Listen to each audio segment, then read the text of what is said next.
Bonjour à toutes et à tous, deuxième partie de ce cours consacré à l'art, le travail et la technique. Et donc on va progresser dans le chapitre. On a vu ensemble l'introduction qui posait un petit peu les bases et les réflexions à propos de ces trois notions d'art, de technique et de travail. Et on va passer maintenant au grand 1 du chapitre, ce grand 1 qui va nous dire que l'art est le fondement même de l'élévation humaine. Avec un petit a, le statut de l'art qui est effectivement quelque chose de complexe et qui peut être remis en question. Ce qui est beau, ce qui est purement artistique, a très souvent une place à part dans la société. On isole le beau, on cherche à le mettre en valeur afin d'accéder à ce qu'on appelle la contemplation.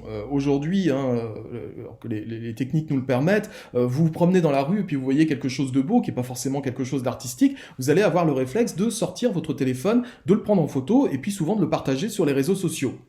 Ça, c'est cette beauté qu'on peut trouver dans le monde autour de nous tous les jours finalement. Et vous voyez qu'il y a une tentative un petit peu d'isolation du beau, enfin d'isolation pour le permettre d'accéder à une forme de contemplation, mais vouloir sauvegarder un beau moment, quelque chose de beau dans la rue ou à la plage ou dans une balade à la campagne, là je vous fais rêver avec ce genre de terme pendant le confinement, eh bien c'est aussi une façon de rendre hommage à cette beauté de tous les jours. Donc d'accéder à ce qu'on appelle la contemplation. La contemplation artistique, c'est le fait de ressentir une émotion face à une œuvre, une émotion que l'on a du mal à expliquer, mais qui est très importante pour nous au moment où on la ressent. Cette émotion-là, elle peut être diverse, elle peut être variée, c'est-à-dire qu'il y a souvent des œuvres d'art qui ne sont pas là pour être jolies, pour être belles, mais pour nous choquer aussi d'une autre façon. On peut ressentir de la colère face à une œuvre d'art, on peut trouver quelque chose de très triste. Si vous regardez par exemple un film où il se passe des événements tragiques, quelque chose de triste, c'est malgré tout une émotion que l'on recherche, mais qui n'est pas fondée sur la beauté. On dit pas « Ah, c'est joli, c'est mignon ». Quand on regarde, je sais pas, un film de guerre, Full Metal Jacket de Stanley Kubrick, par exemple, que j'ai revu récemment, c'est un film qui est très beau, c'est un très beau film, un très grand film sur la guerre du Vietnam, mais qui nous montre des choses atroces, tout simplement atroces. Mais les émotions que l'on ressent, l'empathie pour ces jeunes partis au Vietnam, ces scènes dantesques de fusillades, etc., ont quelque chose de fascinant, même si elles nous montrent une réalité sordide et très très difficile. Pour en revenir à Hannah Arendt, on va repasser par notre amie Hannah Arendt, voici ce qu'elle dit sur le sens de la contemplation pour l'homme. On distingue les objets d'usage et les œuvres d'art. Objets d'usage parce qu'ils sont faits pour être usés, utilisés. Tous deux possèdent une certaine permanence qui va de la durée ordinaire à une immortalité potentielle dans le cas de l'œuvre d'art. C'est ce qu'on a dit dans l'introduction.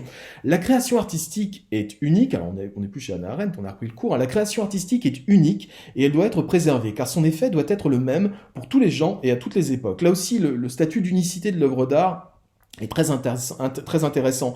Si vous vous retrouvez devant une reproduction très belle, parfaite d'une œuvre d'art, vous n'aurez pas, malgré tout, l'émotion que vous pouvez ressentir devant l'œuvre d'art elle-même. Ça aussi, c'est quelque chose qui est assez étonnant. Il y a même le cas des copies, par exemple. La copie d'une œuvre d'art ne fonctionne que si la personne pense que c'est la véritable œuvre d'art qu'elle a devant elle. Si ce n'est pas le cas, alors on n'aura pas ce choc esthétique premier qui revient à l'unicité de l'œuvre d'art.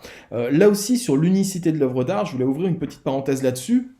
C'est une notion que l'art contemporain a lui aussi remis en question, et notamment à travers un artiste américain dont vous devez connaître le nom. C'est un artiste qui s'appelait Andy Warhol. Andy Warhol a sévi aux États-Unis en tant qu'artiste dans les années 50, 60, 70. Il est mort dans les années 80. Et Andy Warhol, eh bien c'est la même chose. Vous avez peut-être sans doute vu des œuvres d'art d'Andy Warhol. Vous savez, c'est lui qui exposait des sérigraphies, c'est-à-dire des espèces de photocopies, par exemple, de boîtes de soupe, de paquets de lessive, ou alors des portraits de Marilyn Monroe. C'est vraiment ses œuvres les plus connus, ou le président Kennedy, ces portraits de Marilyn Monroe de différentes couleurs qui sont en fait des reproductions de photographies à l'infini. En quelque sorte, ce que nous dit Andy Warhol à travers cette œuvre-là, là aussi il remet en question ce pilier de l'art, de dire que l'art ne fonctionne que s'il est unique. Eh bien, Warhol nous dit, moi je vais reproduire mes œuvres de façon énorme, de façon industrielle, et on va voir finalement si ça fonctionne toujours ou pas.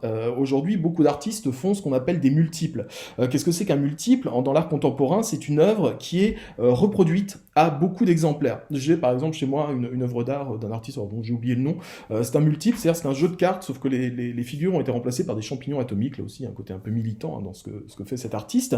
Et j'ai chez moi donc effectivement une œuvre d'art Sauf que c'est une œuvre d'art qui existe en des milliers, voire des centaines de milliers d'exemplaires à travers le monde. Est-ce que c'est toujours une œuvre d'art? Est-ce que ça ne l'est pas? Elle n'est pas signée par l'artiste, mais elle peut être considérée malgré tout comme une œuvre d'art. Mais finalement, c'est la même chose quand vous achetez un CD d'un groupe ou d'un artiste ou d'une artiste que vous aimez bien. Vous avez entre les mains de la musique qui est reproduite de façon industrielle, à des millions, des dizaines de millions d'exemplaires à travers le monde. Est-ce que ça reste malgré tout une œuvre d'art? Oui, ça le reste. Alors, dans le cas d'un album ou d'un disque, c'est un petit peu différent dans la mesure où le moment artistique a été unique, c'est-à-dire que l'artiste a fait ça en studio une fois, et puis après c'est reproduit à l'infini. Et vous voyez que finalement, entre, je sais pas, la Joconde qui n'existe qu'en un seul exemplaire dans le monde et tout le reste ce n'est que de la copie, et donc c'est pas considéré comme la Joconde, mais comme des copies, et un album des Beatles par exemple, que vous avez chez vous, et qui existe dans des millions de foyers à travers le monde, vous avez malgré tout entre les mains une œuvre d'art. Elle est à la fois unique et multiple. Et ça, effectivement, cette remise en cause de l'unicité de l'œuvre d'art, c'est un des questionnements essentiels du XXe siècle, notamment mis en lumière par Andy Warhol. D'ailleurs, Andy Warhol avait un atelier d'artistes à New York, à qui il avait donné un nom justement qui correspond tout à fait à ce questionnement. L'atelier d'artistes de Andy Warhol à New York s'appelait The Factory, l'usine. C'est-à-dire que voilà, les barrières sont complètement tombées pour Andy Warhol entre l'industrie, l'usine et le geste artistique. En tout cas, voilà pour revenir à Hannah Arendt, cette impression très forte est aussi appelée le choc esthétique. Souligner ou surligner cette expression, elle est très importante. Le choc esthétique, c'est le fait de ressentir une émotion intense face à une œuvre d'art, face au beau, mais au beau au sens large. Encore une fois, si vous prenez un film sur la guerre du Vietnam, qui est très beau, c'est beau, mais pas parce que c'est mignon, pas parce que c'est joli, pas parce que ça flatte votre regard.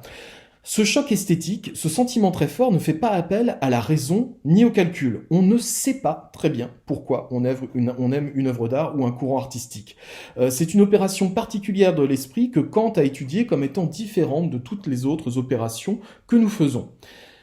Kant distingue trois types de jugements émis par l'homme. Ça aussi, retenez-le, c'est important, hein, soulignez-le ou surlignez-le, ou mettez-le en évidence dans votre cours. Donc pour Kant, il y a d'abord les jugements rationnels, ce sont les opérations intellectuelles qui portent sur le vrai et le faux. Par exemple, 2 plus 2 égale 4, c'est vrai et je peux le prouver. Si je dis 2 plus 2 égale 5, c'est faux et je peux le prouver.